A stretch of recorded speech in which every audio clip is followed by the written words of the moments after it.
God, we are rolling right out of baseball, right into Music Monday.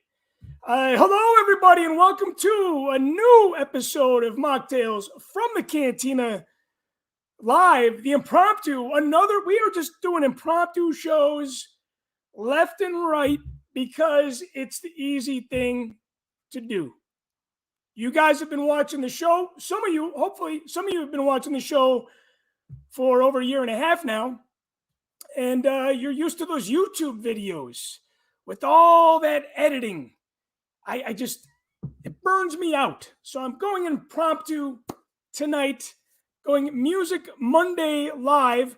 I got to give a shout out to Billy Mack.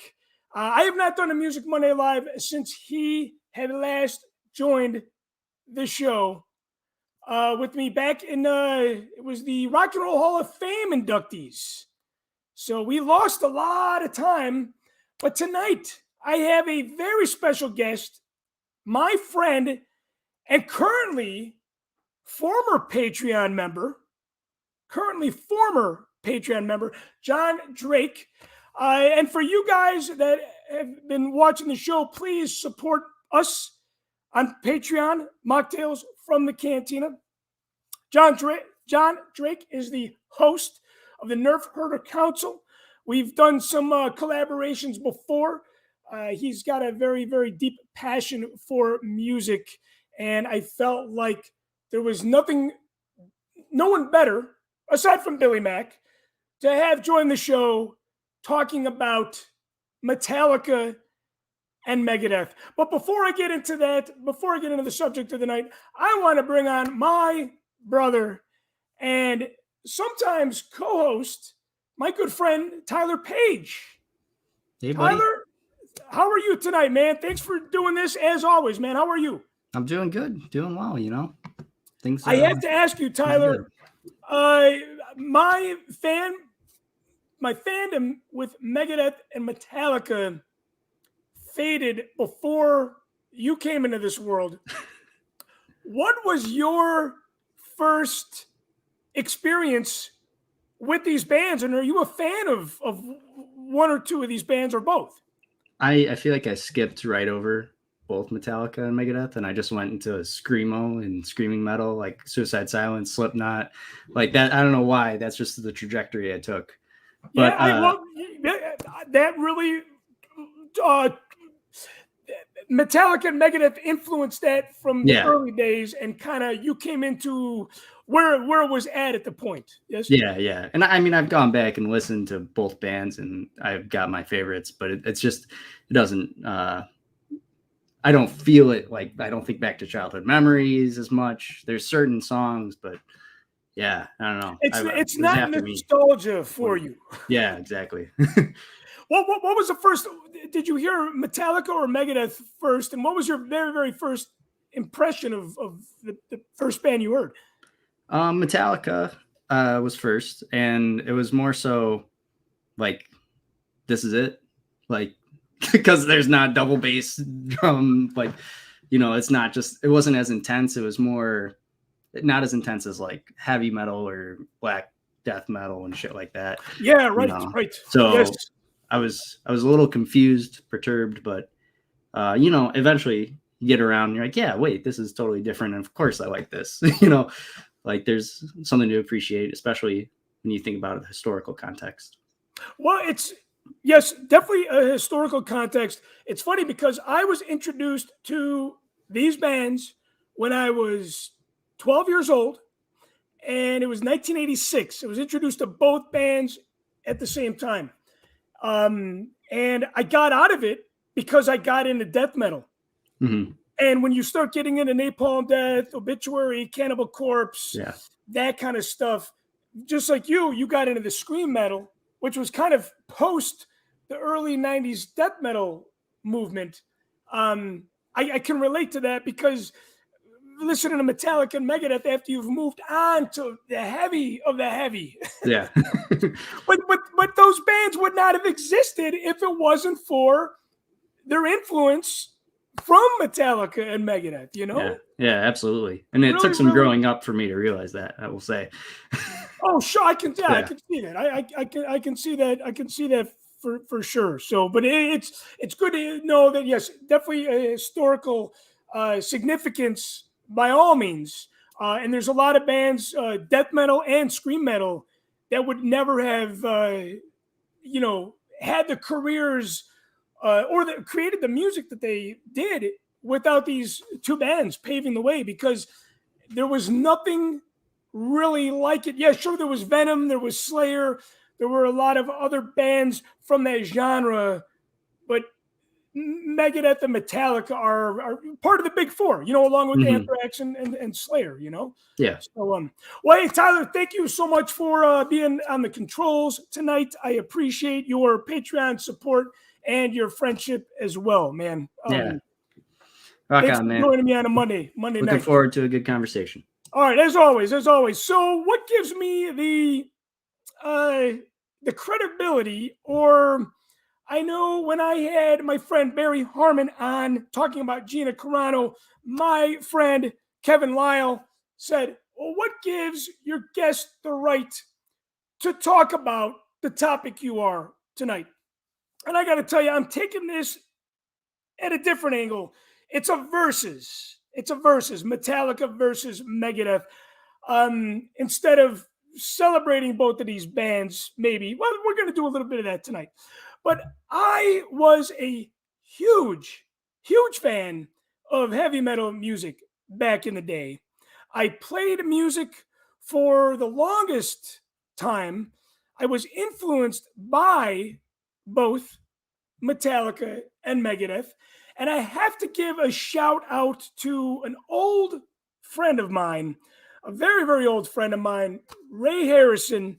He was the first one that had introduced me to these bands. And Ray was the older brother of a friend of mine, Dan Harrison, my high school friend, who passed away a couple years ago prematurely. And Ray was always in the back of the bus with his headphones on, headbanging like a maniac. And I said, Ray, what are you listening to? And it was Metallica. And then it was Megadeth. And I would go over to his house and I would see all these posters on his wall. And I felt like I was hooked from that point on.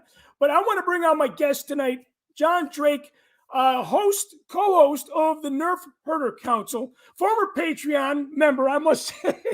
I know I'm busting your balls. I know you lost your credit card at the Cleveland Browns game, and you gotta do the Darth Sidious on that.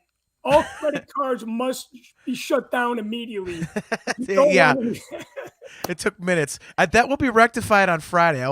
My membership will be paid up in full on Friday when that new card gets here. So I'm busting your balls tonight because that's what we do as metal freaks. Of course, of course. So, John, what was your introduction to these bands? What year? How old were you? What was your first impression on these bands? So I discovered music, like basically rock and roll itself, when I was 8, and it was Van Halen.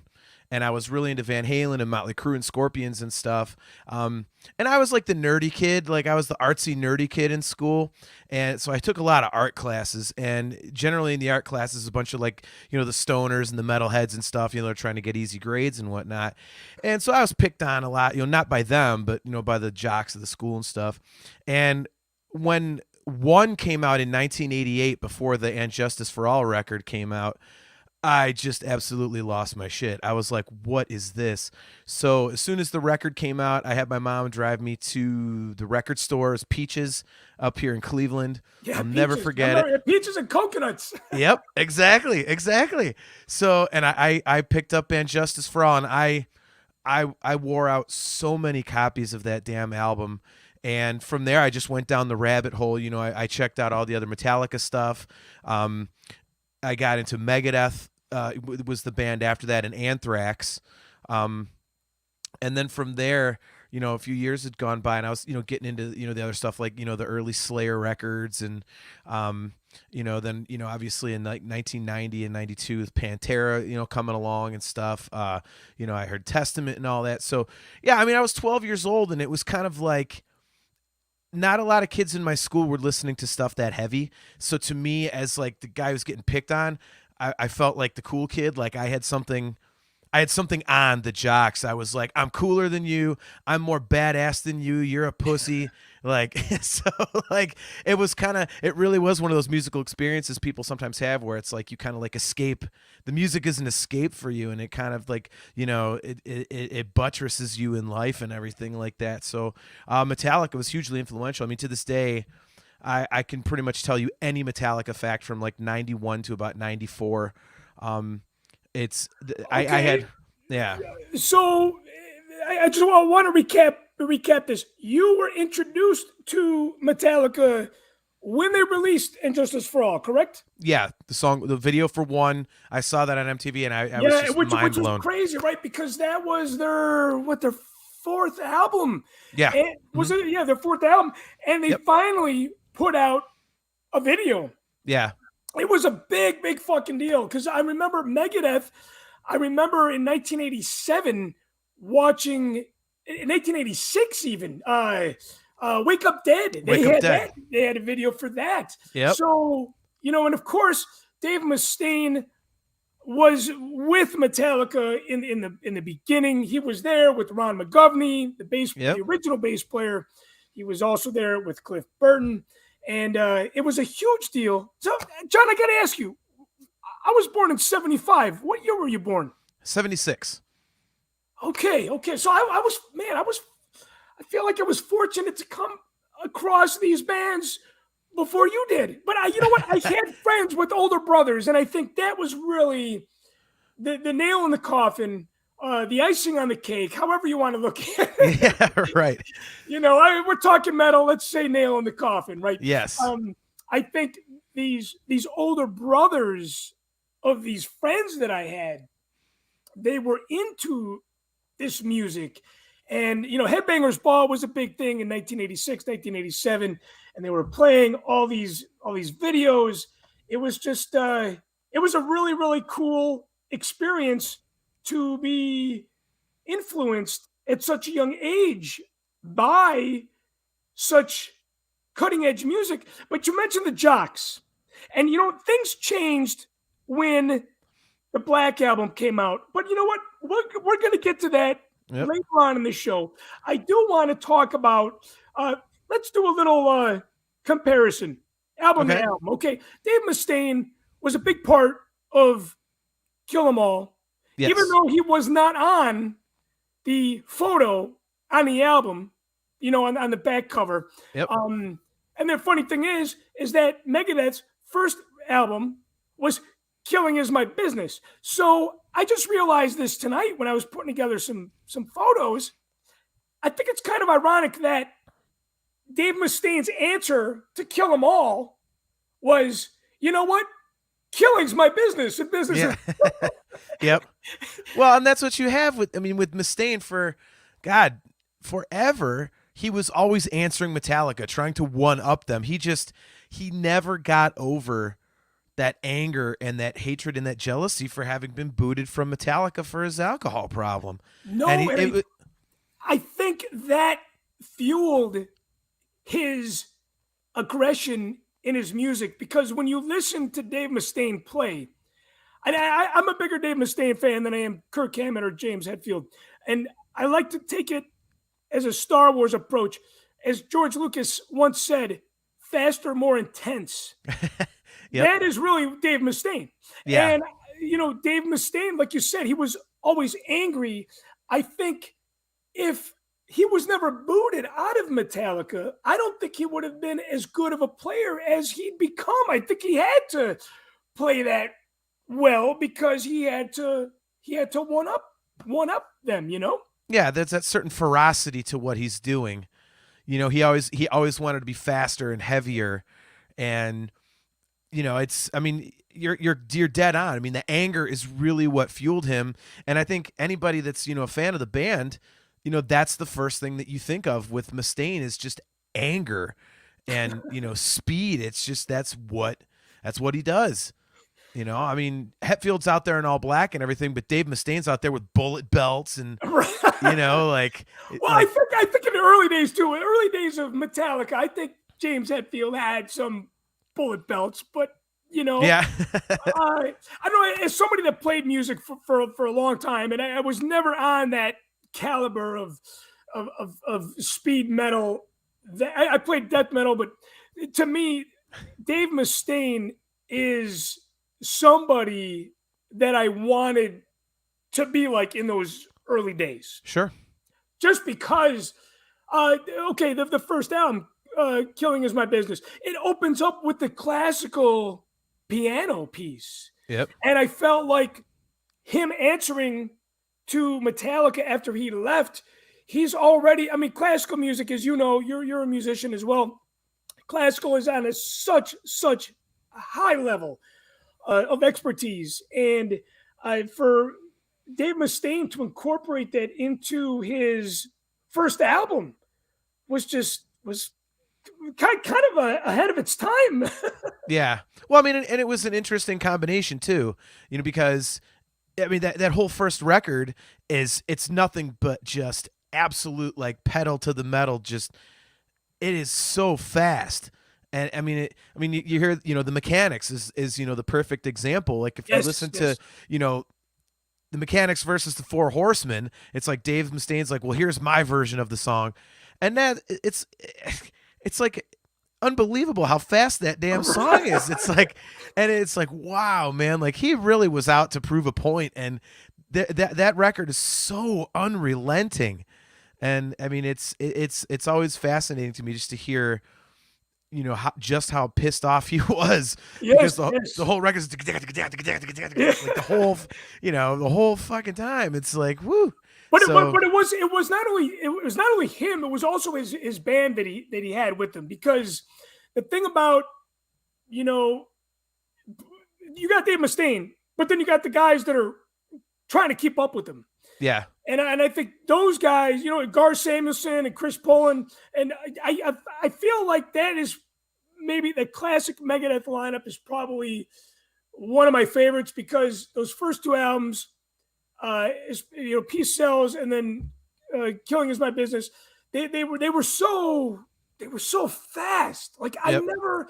Like Slayer was always fast and heavy, and for some of you music nerds, you might know this, but Kerry King was actually in Megadeth for a small amount of time. Yeah, small amount of time. But I don't even think Kerry King could keep up with Dave Mustaine. Yeah. Well, the thing about the speed of the Megadeth stuff is that there's also complexity and dexterity to it. You know, it's not just, you know, a lot of Slayer riffs are just like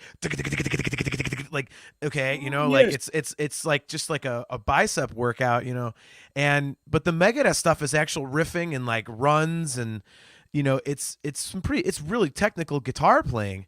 So, you know, which is funny because when he was in Metallica a couple years before the first album, I don't even think he was that technical. I mean, it reminds me a lot of Robin Trower, you know, when he was with Procol Harum, and then he went on and he did like the Jimi Hendrix style guitar. It's like it was just night and day with the style of music. Now, moving on to the next album. Okay, so Metallica puts out Ride the Lightning, and Megadeth puts out Peace Sells. Yep. One of my favorite songs, and it's November, right? You got it. If you're gonna go Black Friday shopping, you have to listen to Black Friday by Megadeth. That'll get you in the mood to just fucking spend all your money. Yep. my favorite song on that album is My Last Words.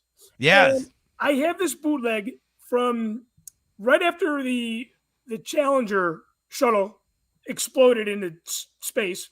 Yep. Dave Mustaine goes, yeah, I want to dedicate this song to the people that lost their lives. He goes, can I get a moment of silence? And he's like, all right, that was almost a fucking moment. And he plays My Last Word for the Challenger victims.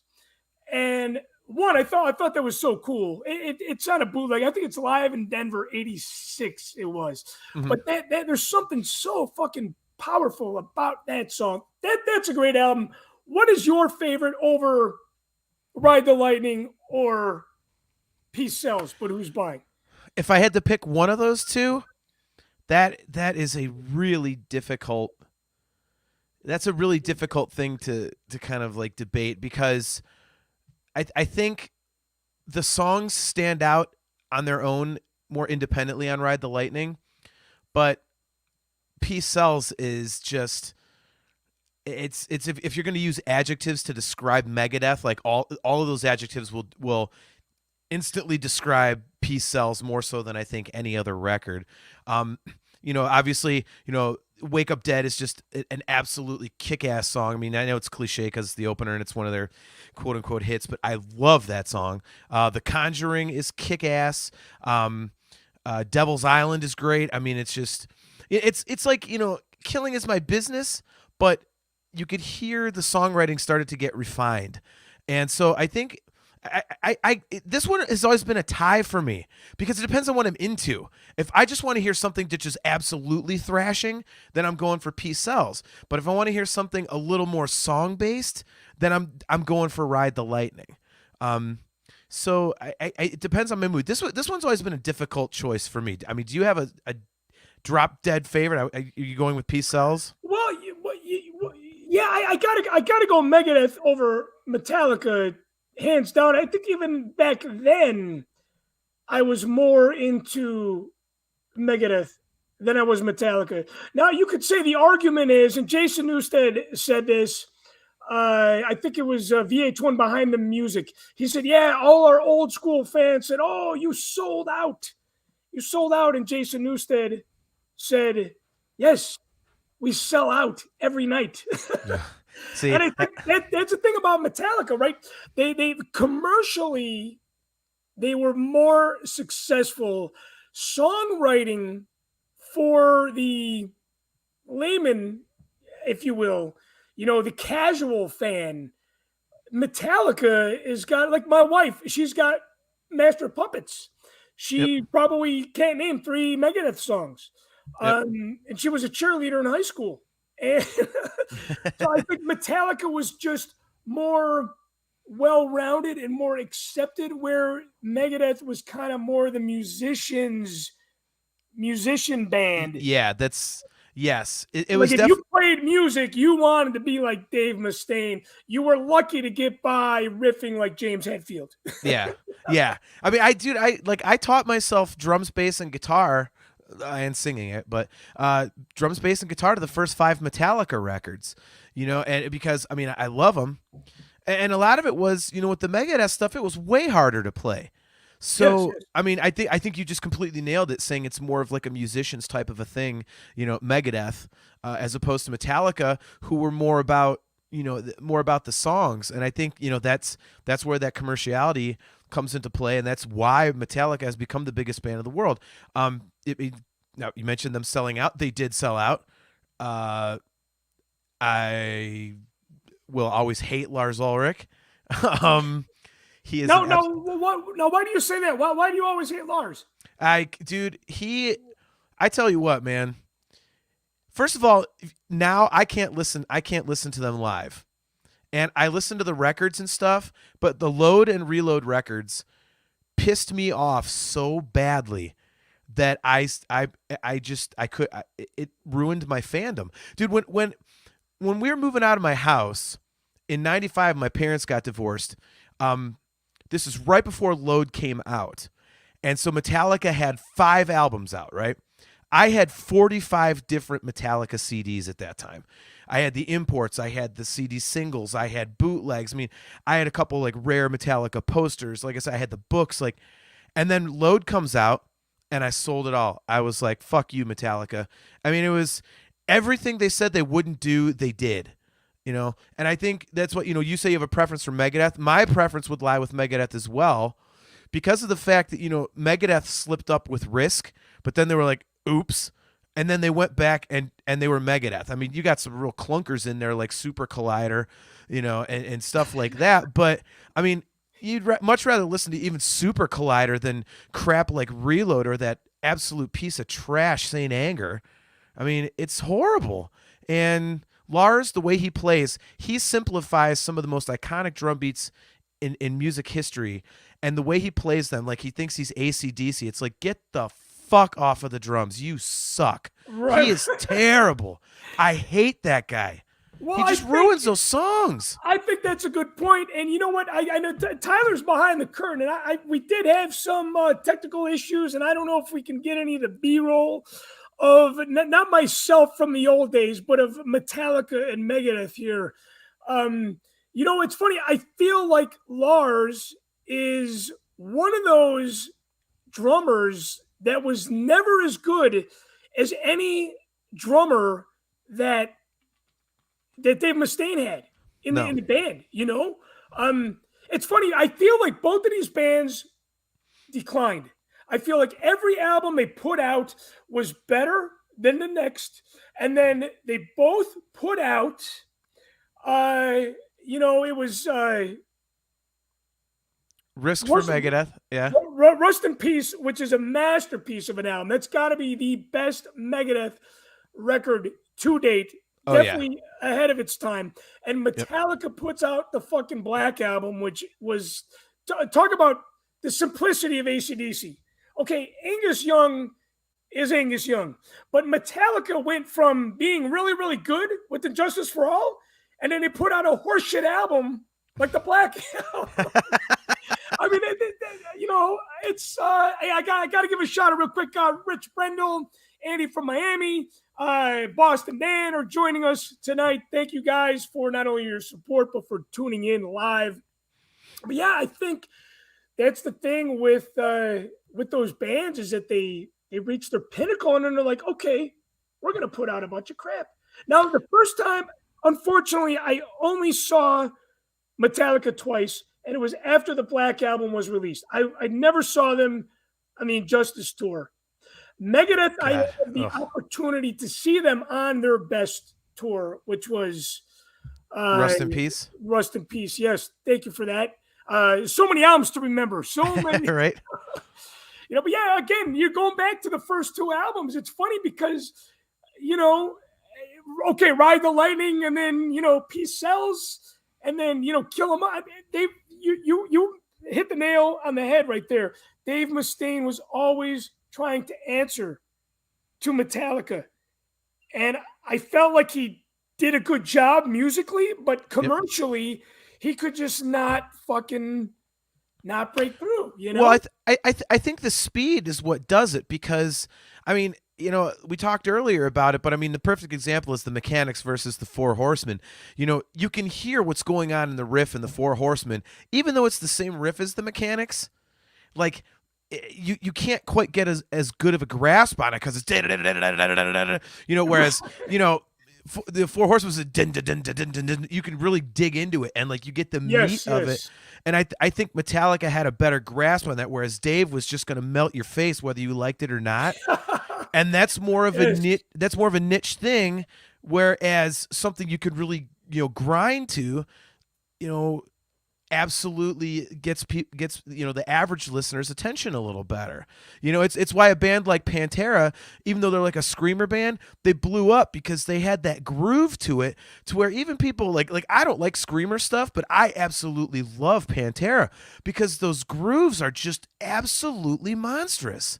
Yes. And I think Metallica did that a little better than Megadeth did. And so I think that's the difference in the sales. Look at this picture on the screen. This is the most difficult album discussion to ever have. Rust in Peace versus Injustice for All. That's like perfection versus perfection, dude. But now we're looking at the album cover spreads, and we just saw Master of Puppets, and So Far So Good, So What. And of course, Master of Puppets was the late great Cliff Burton's last record. Yep. And that came out in 86. 86. And So Far So Good, So What came out in 88. And then here again, you have Metallica putting out Injustice in 88. So actually, Injustice came out with So Far So Good, So What. Yeah, it came out after it, But It came out after it. but it's again, he's trying. Dave's trying to answer, and I would say that if you're trying to answer on Justice for All, and your answer is Rust in Peace, you did a goddamn good job of answering. Okay, so Boston Dan chimes in. He says Metallica and Megadeth, they were the gateway into metal. I would think so. I still think the gateway into metal for me was probably Iron Maiden and Brad. Brad is joining us as well. Brad, I just saw Brad's band live. It was so fucking good to see live music. He said, nailed it with the Rust in Peace comment. Both bands had amazing moments, but Rust in Peace is the best album by either band. Nick Menza, buried to Lars. Again, going back to Lars and the conversation about the drummers that Dave Mustaine had. But, here's the thing. Dave Mustaine could never keep his band. Well, he could never keep his band. Unfortunately, he just parted ways with Dave Elfson. Yep. Over some kind of sexual mishap. That's I'll have to talk to you off air because I actually know the real story about that, and I'm not at liberty to tell. But let's just say there's much more going on behind the scenes than meets the eye, and Dave Mustaine is a dick for doing what he did. You know what? My show producer Michael Wistock, we've talked a lot about this in a short time this year alone. He does believe that it was bullshit, that Dave Mustaine handled it the wrong way, that he's a total prick. Oh yeah. And a lot of people don't like Dave Mustaine. I love him as a guitar player, but a lot of people just do not think he's a great person or a great guy. I met him and he was kind of an ass. I met him on the 20th anniversary Rust in Peace tour, and he was kind of a jerk. And he can't keep band members because he wants it his way or, piss off. And it's the guy absolutely will not put up with anything that, any dissension against his, his authority. And it's, and honestly, I think that's one of the other reasons why Metallica has had more success is because when you think about Metallica, you've got Lars and James and Kirk. Everybody knows Jason Newsted, and of course Cliff Burton is a legend. Whereas with Dave Mustaine, he's had like over 20 dudes. Yeah, and sure, it's like, sure. and a lot of guys, they were all fucking phenomenal players. Yeah, it was like this revolving door. I got to speaking about Jason Newsted, Kirk Hammett as well. Those early bands that they were in, Flotsam and Jetsam and Exodus. Yep. Exodus, God, man, you want to talk about an underrated band from that era. Yep. They were like, that was like two Dave Mustaines in the band. Yeah, it was.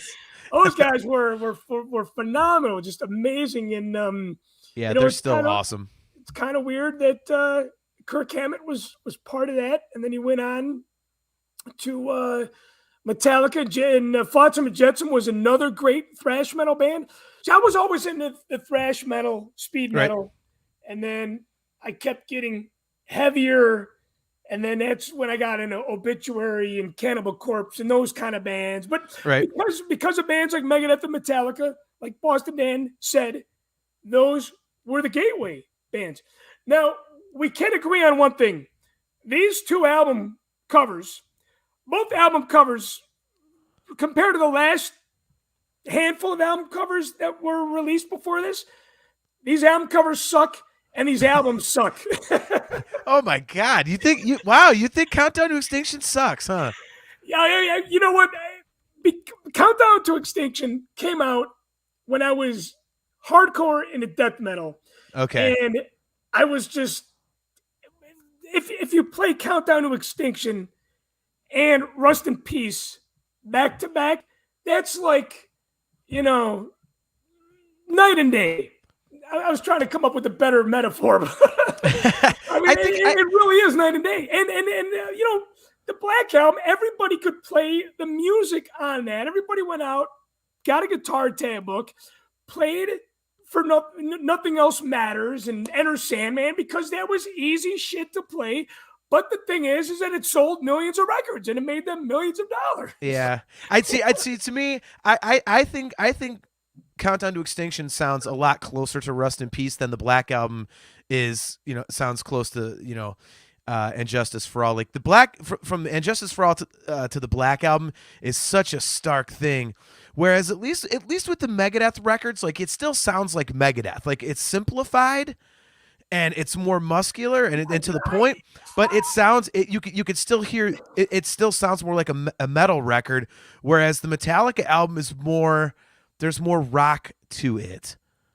I can see that. Oh, I don't know. I can see that, but I feel like Rust in Peace was so ahead of its time. I was listening to that today, and I'm like, that album is more than 30 years old. And it still sounds timeless because it's incredible. It's absolutely incredible. And of course, Countdown to Extinction. Well, again, right? You say he's got to answer. So Metallica puts out a shitty record. So Dave Mustaine's like, you know what? I'm going to put out a shitty record. You put out Enter Sandman. I'm going to put out Countdown to Extinction. It's a simple radio song. And I swear the marrying of Dave Mustaine with Metallica, what Metallica did, it's amazing. Yeah. Well, I mean, Metallica, simplifies their sound, goes for a more, radio friendly song structure and everything, and all of a sudden Megadeth does the same thing, But again, I think, what we talked about earlier with, the musicianship in Megadeth, again, is the reason why it wasn't as big as the Black Album, because there's some really badass riffs, stuff like Ashes in Your Mouth and, High Speed Dirt is cool. And, Architecture of Aggression and that's just, it's awesome. It's simplified Megadeth, but it wasn't as, catchy and to the point as stuff like Wherever I May Roam or Sad But True. It's like, I mean, the differences are there all the way around. It's like it's just right there for all to see. The differences between the bands, even though they're similar sounding records.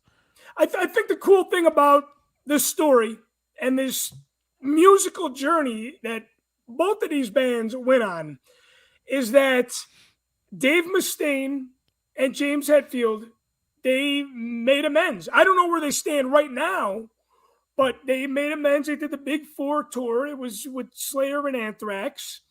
And I don't know, you could say, yeah, they did that as fan service, as we say in the Star Wars fandom world. Yep. But at the same time, you can't forget about where you started.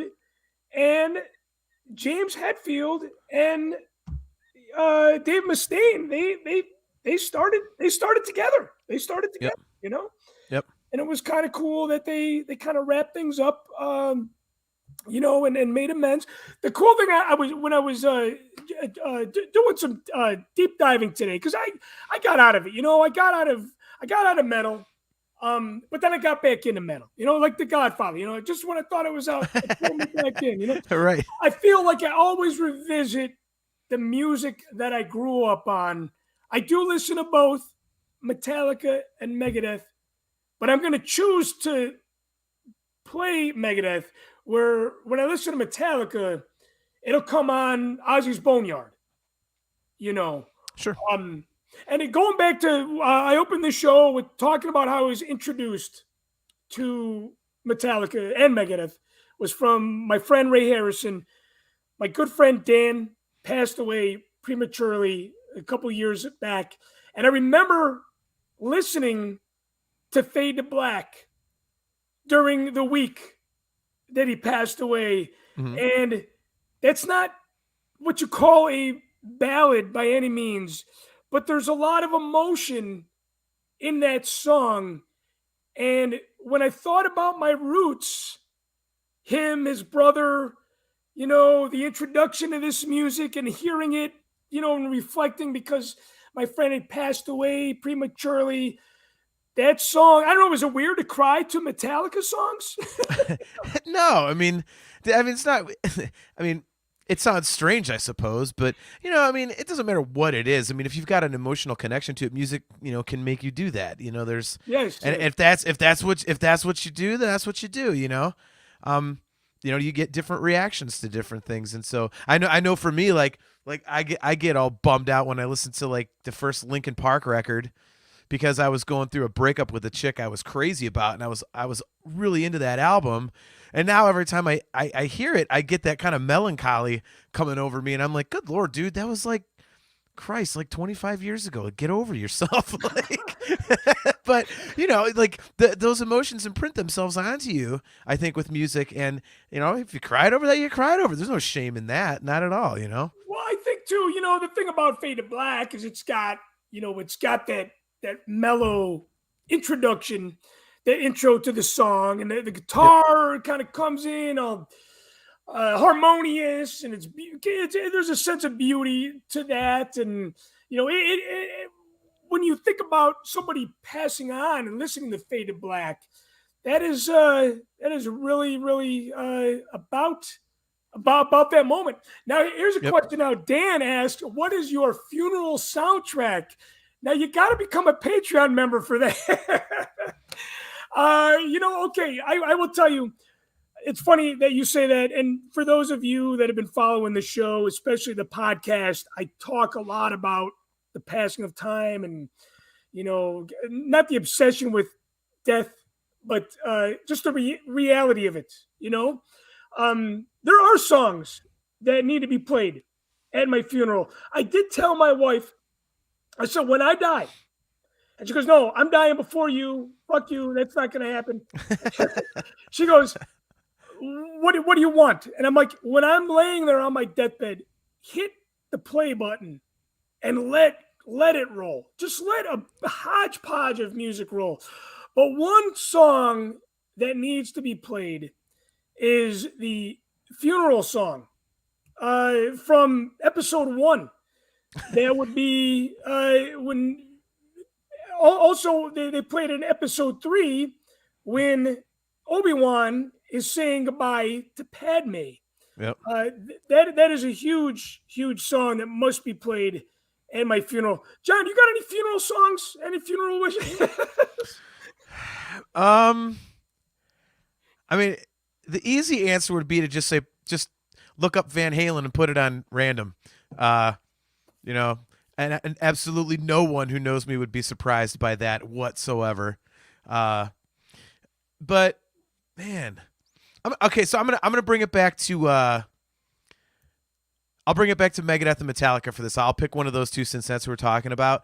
I would definitely give me Blackened. It's my favorite Metallica song. And it would just be great. Everyone's all sad and everything. Like everybody, like, what the hell is this? It'd be like, that's right. Bang your head, dudes. Now, if I got to bring it back to Megadeth or Metallica, I would say My Last Words. That's an appropriate one. Okay. And also Fade to Black. So one from each. There you go. I've had so many serendipitous moments with music. And one of the moments that I'll never forget was October 1st. And October was always like season of the witch, it was the month of Halloween, like weird shit happened, full moon, it was always a little darker than every other month. But my mother had a boyfriend that had an altercation with the police officer downstairs in my kitchen when I was upstairs. Okay. And he's talking to the cop, and the cop had kind of known him. He's like, Dan, I'm going to give you the 2 to get out of the house. And he goes, 1, 2. And my mom's boyfriend, Dan, goes, fuck you. I'm upstairs listening to 103.1 WVVX. It was a Chicago metal station, underground metal station. And at that moment, Battery was coming on to the radio. Yes. Now, I don't know. Maybe the timing of that might be a couple minutes off. I mean, it sounds like it was on cue, but right. But it was an appropriate song. I'm like, okay, October 1st. My mom's boyfriend's getting dragged out by the police. Battery comes onto the radio. Right. It's the month of Halloween. Here we go. I just always had those, and those moments where, like you said, you were with the girl, you were going through a breakup, Yep. Linkin Park record. There's something about music that once we hear it and once it's part of that moment in time, it always reminds us of that time, Yep. Yeah, I have tons of memories of that stuff. I mean, it's, I remember since I was only 12 when And Justice for All came out, and my mom, took me to Peaches. I got the cassette. We're driving around in the car, and I had cycled through the record one time already, and she gets back in the car and Blackened is playing, and I'm a little kid and I don't know any better. I'm like, oh Ma, you might not want to hear this. It says see your mother put to death. I don't think I'm sorry, Ma. And she's laughing. She's like, Jonathan, I don't care. Like, it's a song lyric. But in my mind, I'm like, oh my God, they're talking about killing moms and my mom's listening. This is so not good. Talking about moms, it was so bad that my mom went out and bought the Black Album. Well, that's why it was huge. Yeah, and Rich Brindle, a Patreon member and good friend Rich Brindle, chimed in a little while ago. He said, my friends and I had headbanged to the entire song Enter Sandman. Yes, when I heard that song, my eyes rolled. My eyes... I was like, come on, man, and I think, Rich also chimed in something like he had a sheltered life. It's funny because Rich always, he had said that the thing about music for him was he always thought that people that wore black and wore Iron Maiden shirts worshiped the devil. And I was like, no, that's not the stereotype that matches everybody's personality. Right. John, did you have that kind of similar situation with people? No, it was funny for me because, again, in high school, I was like the nerdy kid. I had bad hair, I had acne, I didn't have the cool clothes, but I was listening to stuff that would rip the head off of what all the cool kids were listening to. So no one ever knew. And I'll never forget being in class one day, and one of the bullies comes up to me, and they were talking about, God, what were they talking about? Some pop band or something, like Duran Duran or something or other.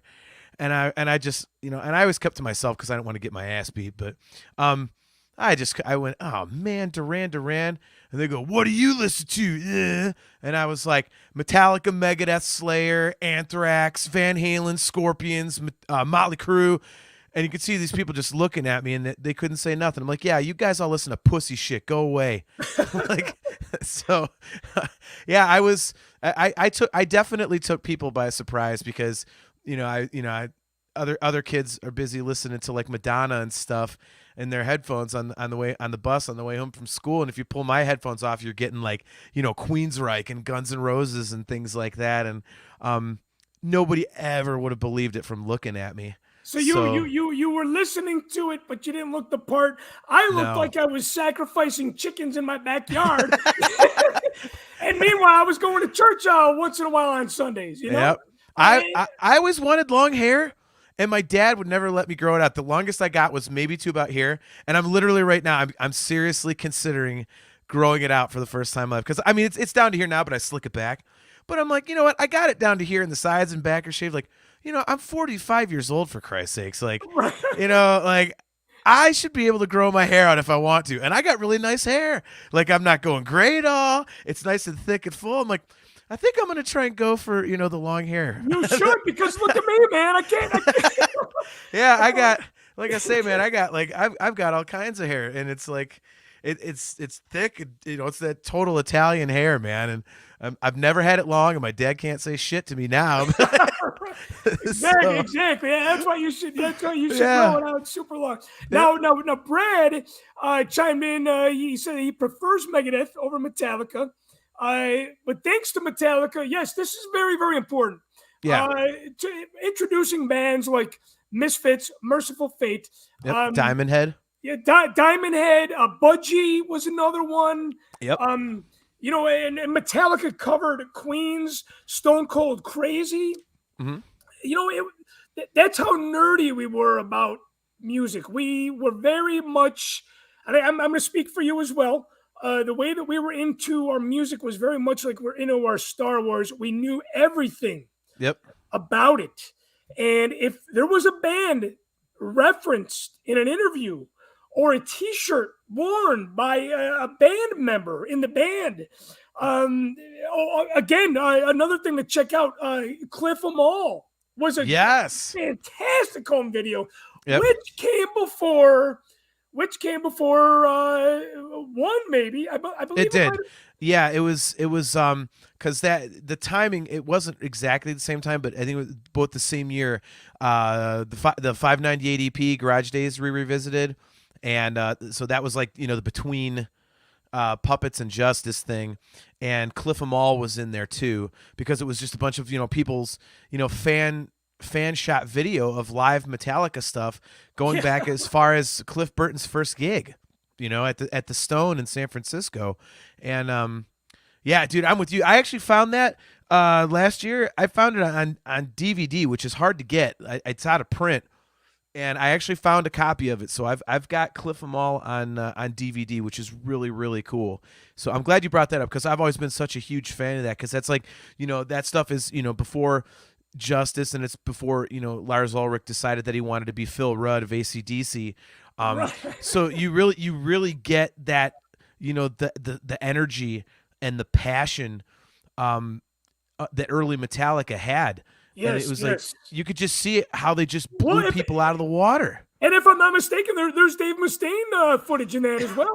That's correct. Yep. It goes back that early, but yeah, that was the great thing, being into music at such a young age and wanting to know more about it.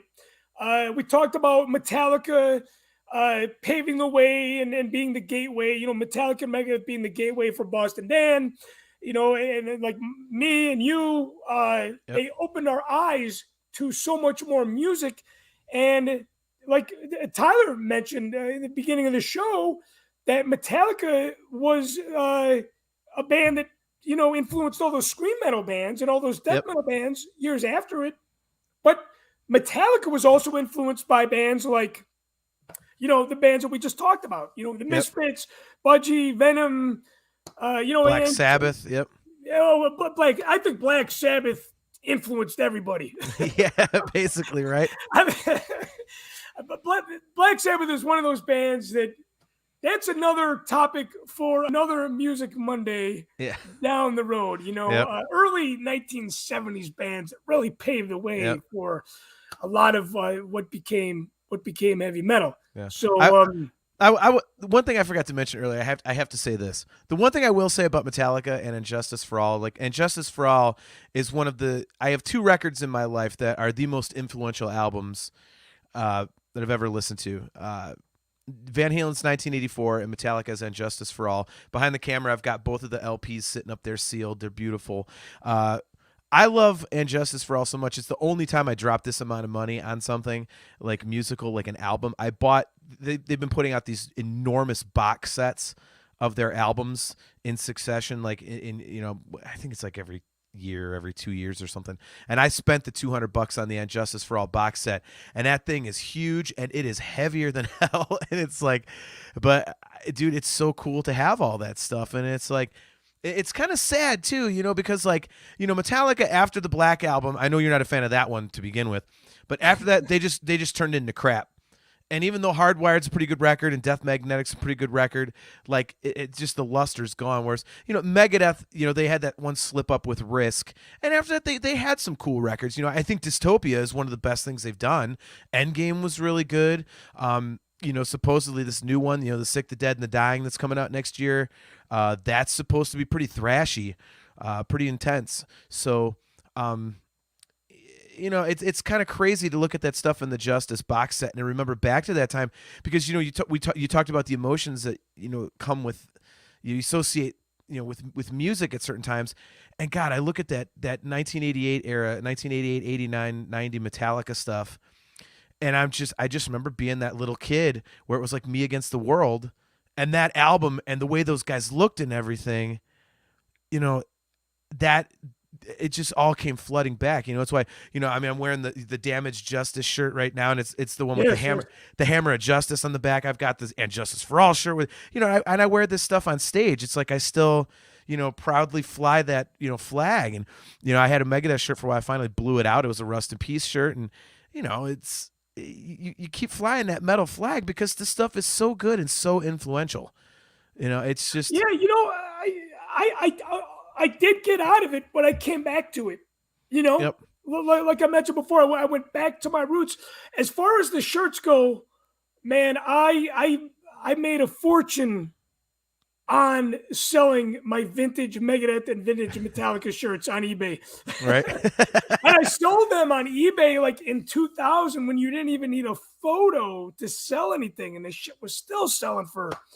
I cut off the sleeves because it was a medium and it didn't really fit, so I cut them out. I was still selling it for an arm and a leg. That's how long ago I was into that music. I was wearing a size medium shirt. Yep. But the good thing is that you go back to it. There's so many people that move on through their lives. They forget about music, or they don't want to revisit the music because like my mom, she left a lot of that classic rock stuff because it reminded her of time with my dad. Yep. So she started changing with the times to kind of move on with her life. And it's like, man, but you're leaving so much good music behind, and I think eventually she kind of came back around and started getting into the old music again. But I want to wrap the show up tonight by saying if there's one album by all those bands or one song that you're going to put on by Megadeth or Metallica, what is it going to be for you? Song is Blackened and the album's And Justice for All. Justice, just to this day, like I argue with people all the time if you do the strictly the Metallica argument, because, obviously Master of Puppets is regarded as potentially the greatest heavy metal record ever. And I will always be on the side of Justice. To me, they're both phenomenal records, and Justice for All, like we were talking about, the adjectives that describe Megadeth basically describe the Peace Sells record. I think the adjectives that you use to describe Metallica, when you think about them, describe the Justice record. They were so angry, and it was progressive. It was a very different kind of metal record for the time. And even though it doesn't have any bass guitar on it, that record just is absolutely unrelenting. It's like razor blades, and God, it's just, there's something about it. Like I say, it's one of the two most influential records of my life. If you ever saw me on stage, you'd know my stage presence really is a combination of like Van Halen, Eddie Van Halen and James Hetfield. It's the weirdest thing. So it's like, but yeah, and Justice for All for it. I mean, and I love a whole bunch of the other stuff. Like, I mean, Rust in Peace is just absolutely a flawless album. But And Justice for All, it's such an easy call for me. It's always going to be Justice. And if I had to pick a song, it'd be Blackened for sure. What about you? I got to say, for me, it would be My Last Words off of the Peace Sells record from Megadeth. But one song that I always listen to, it always comes on Ozzy's Boneyard on XM radio, is Holy Wars. And every time I hear that song, I am like, holy fuck. Yeah. It is so good. And I love the part where Dave Mustaine, right now the lyrics escape me completely, but he says, and now something about not being heard, and now he must scream. Yeah. And the way that he delivers that vocal, that's probably the best delivery of all of Dave Mustaine vocally. And I want to see Megadeth again live. They were here at the Metro last month, I believe.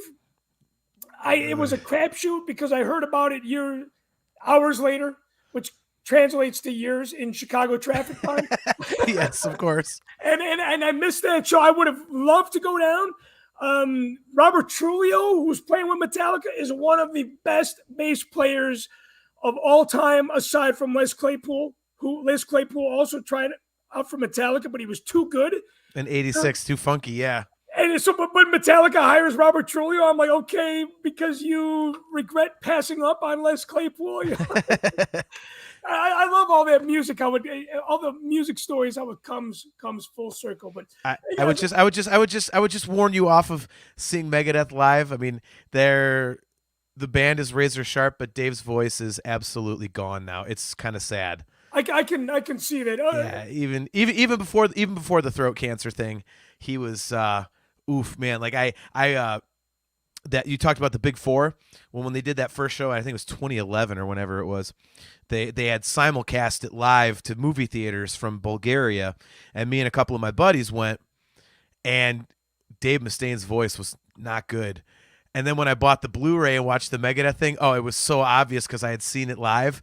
They definitely overdubbed his vocals for that DVD because I'm like, he didn't sound like that. And that was 10 years ago. So, I mean, the band's razor sharp, and they have a pretty cool set list. They're finally starting to throw in some B-sides, but his voice is just absolutely just gone. There's nothing. Yeah, I think it is cool that, unfortunately, Dave Mustaine, yes, with the throat cancer, and he was gonna give it up, and he kind of came back, and it's hard for a lot of these bands to throw in the towel. It's hard for anybody to throw in a towel. And, there's a lot of bands from the late 60s, early 70s that are still hanging by a thread that I still go out and see today when I get a chance, just because it's like, man, you don't know when music. Yeah, you don't know when it's going to be the last time. It's, Eddie Van Halen was like everything to me. I mean, Eddie Van Halen is like my hero, and I just like the way he thought about music, his attitude, his stage presence, everything. Like Eddie was like everything to me. And when he passed last year, it really kind of, I was like, I'm not missing stuff. That's why, I hit you up the other day. I'll be in your neck of the woods. I'll be in Chicago in January for the Mammoth WVH and Dirty Honey show. I'm 90% I'll be joining you at that show. That's going to be fun, dude. That's going to be fun. You'll have a blast. But yeah, you never know when the last time you're going to see one of your favorite bands is. And it's like, it kind of sucks. So yeah, I mean, if you haven't seen Megadeth, go see them for sure. If that's the thing, I don't want to like sound like a snob or anything, but I've seen them multiple times, and it's just, you can tell he just doesn't really have it anymore. But yeah, you don't know when's the last time, man. I mean, things happen, like bands break up, like you never ever know. You never know. One thing I do know is that we are out of time. Yeah. John, thank you so much for joining us tonight. Thanks for having me, man. Appreciate it. Appreciate it, man. I love talking music. I want to thank Tyler Page from behind the scenes working it. I want to thank you guys that tuned in to not only the live feed, but also the replay. The replay. And don't forget to become a Mocktails from the Cantina Patreon member. We've been going strong. We've been going strong now since April 2020. It is now going to be the second Thanksgiving during this crazy, crazy era that we've been living in. So please help us, join us, and thank you guys for your continued support. For those of you that have been a member, especially for you that have been a member since day one. I would not do this without you. I would not do this without you, and I would not do this without you guys watching the show. Until next time, we will catch you guys on a future episode of Mocktails from the Cantina Music Monday. Join us live when that day will come.